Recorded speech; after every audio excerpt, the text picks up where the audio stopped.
The beginning of today's passage from Luke is one that is surprising to many people. Hearing Jesus speak about hating family members is a little startling. It is a part of the gospel that has long confounded many Christians and theologians. Hate is a strong word accompanied by a strong emotion. Like most of you, I tend to reserve the feeling of hatred to things like injustice, unfairness, and cruelty. Those are certainly things worthy of hatred, since they cause so much unnecessary pain and suffering to people who don't deserve it. People made in God's image are degraded by actions based on hatred. Unfortunately, there are far too many examples of this in human history. Since Jesus spoke so much more about loving our enemies and loving our neighbors as ourselves, it is confounding. Yet it is also probable that Jesus is using hyperbole in his speech here, perhaps even a little sarcasm. Sometimes in the Old Testament, the Hebrew word for hate means love less, which is more likely the case for our reading today. What is also likely is in this early part of this passage is that Jesus is warning these large crowds following him on his way to Jerusalem that following him will cost them their families, their lives, and their possessions. It will cost them everything because they are choosing a new way of life that may not be accepted by their family members. They are taking a risk in becoming a disciple of Jesus. It is time to reassess what is important, to take a stand. And for Jesus, possessions are the things that should least define his followers.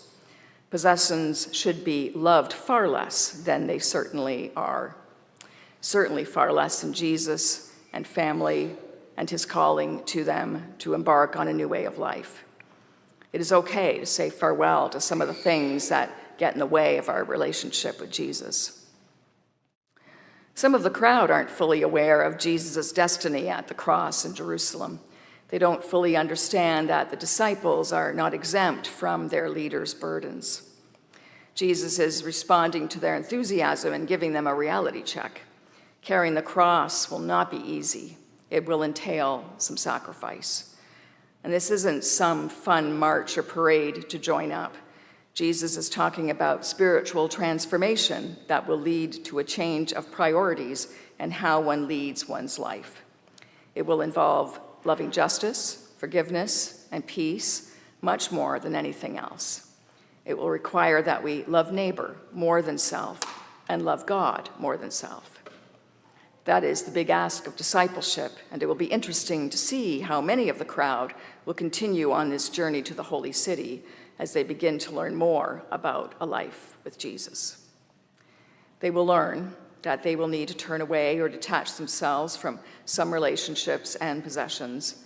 Loyalty to Jesus may create tensions within oneself and between oneself and those one loves. It's not that we don't love family at all, but that we reserve our primary allegiance to Jesus. In doing so, we may discover that we love differently and more fully than we did before embracing the transformation we find in a life with Jesus in our heart. His teachings of love and forgiveness coursing through our every action and attitude to life. Jesus, as he often does, brings a couple of parables into the conversation for illustration purposes. One story is about building a tower in a farm field in order to keep an eye on predators coming for the sheep or thieves coming to steal the harvest. It is important to be organized in building such a structure, have some plans, and calculate the cost of construction and the best location. Do you have enough to cover the cost of materials, or do you only have enough to build a strong foundation and are unable to actually build and finish the tower? Nobody wants to be subjected to ridicule because you couldn't finish the building. Perhaps realistically, planning your building first is better than leaving it unfinished and having nothing to guard against thieves and predators.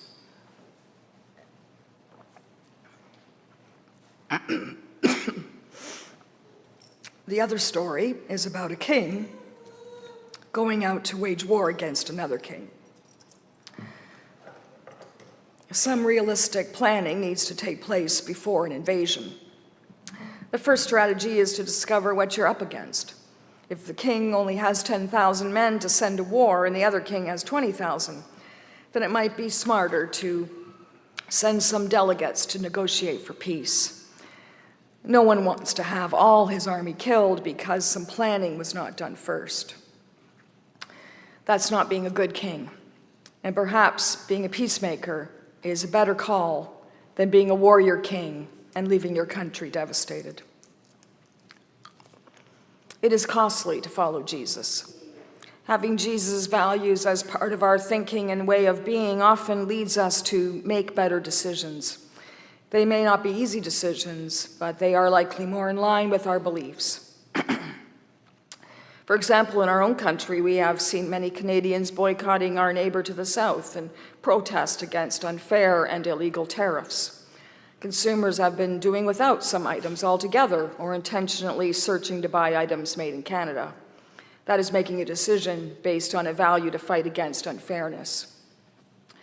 In the 1980s, there was a campaign around the world to boycott South Africa because of its system of institutional racism known as apartheid. The country's economy was so impacted that eventually apartheid was no more, and people of color in South Africa were given the right to vote and run for political office and be treated equally in their own country. That boycott was a decision based on a value to fight for equality.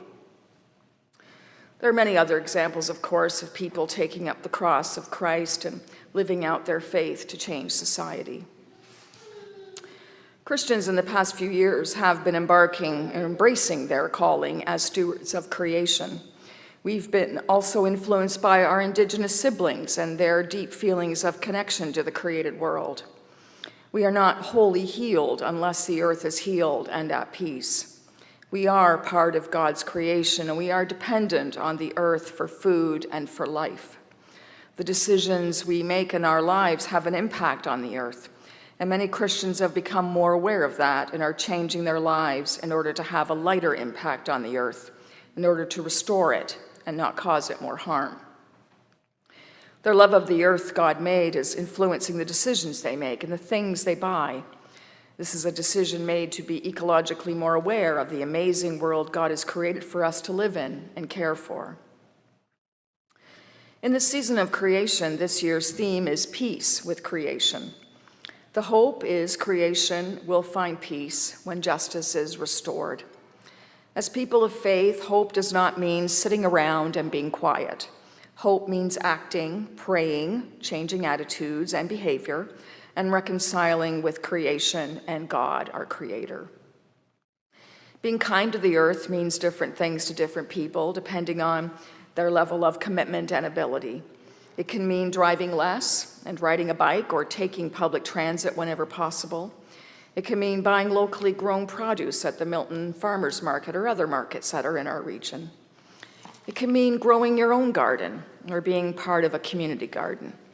It can mean using less single-use plastic, doing without bottled water, recycling everything you can, repurposing items as often as possible before they go to the landfill, composting our food waste. Here at Grace, we do many of these acts, and we've also done some bigger tasks, like putting solar panels on our parish hall roof and installing a heat pump. Being kind to the earth and being a good steward of creation can also mean living more simply with less stuff. We may choose to do without a lot of things to really embrace simplicity and lessen our need to be consumers, instead focusing on what is necessary and avoiding excess. With simplicity in our lives, we become a lot less possessed by our possessions. We make more room in our lives for our commitment to God and God's work happening in our church and in the wider community. We make more room to live cross-centered lives. This is the simplicity and care Jesus calls us all to live out, so we match our inside spiritual self to our outside walk of faith.